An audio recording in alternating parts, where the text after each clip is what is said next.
Hey everybody, I'm Cam Forrester, and in this video I'm going to be talking about how I made my recreation of the Velvet Underground performing Sister Ray in 1967.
So as you can hear, I made it using this Vox Continental.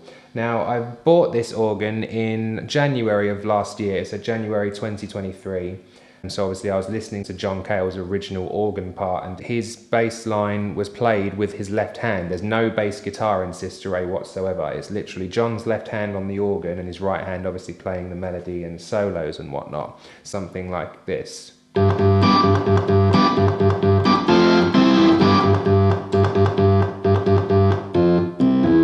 But there are some areas in the song where he goes deeper in register. And of course, when I got this organ, thinking that it was the same one that he used, it didn't even cross my mind to think about the register of the keys. It just sounded to me like a Vox Continental. And indeed it does, but it's actually a Rheem Mark VII organ that was used on the recording of Sister Ray. So the Velvet Underground had deep ties with Vox from pretty much the beginning of their career, really. When they signed with Andy Warhol in 1965, he initially went out and purchased them some new equipment, which was Vox branded.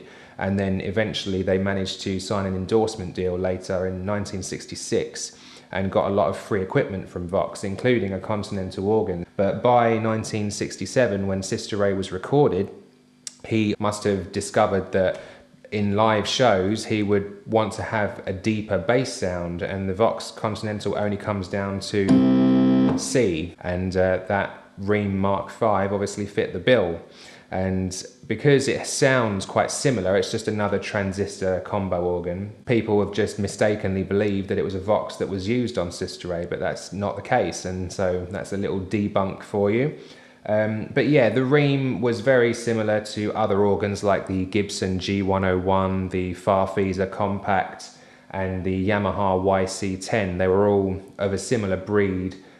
Just transistor organs, basically all designed to replace the Hammond organ, which was obviously a great deal larger and much more difficult to gig with, especially for bands that had either no or very few roadies like the Velvet Underground.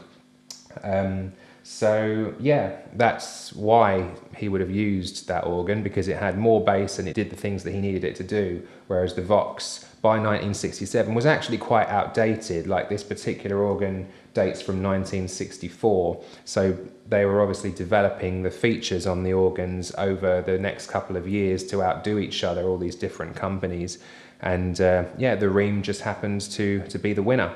So what I had to do to make my cover version was actually invest in this little thing, which is a Hohner Bass II. So that's a monophonic synthesizer that dates from the late 1960s.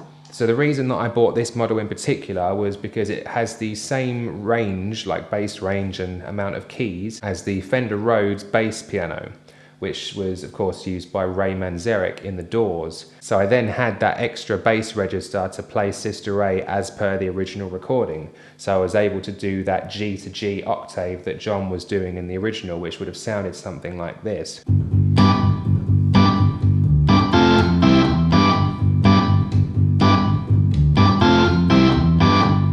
So the Hohner Bass II is a monophonic synthesizer, so that means that you can only play one key at any given time. So if you accidentally play two at the same time, it will only play the higher of the two keys. and then if you release that higher key, it will play the lower key. So this is quite different to the Vox, because the Vox has full polyphony, which means you can play every single key if you can reach them all. In true organ style. So the playing style of this keyboard is quite different, but if you're using it for Doors tracks, generally there's only one bass key played at a time in most of Rheem Manzarek's playing, so you can get away with it, and the sound when EQ'd on an amplifier it's not a million miles away from a Fender Rhodes bass piano.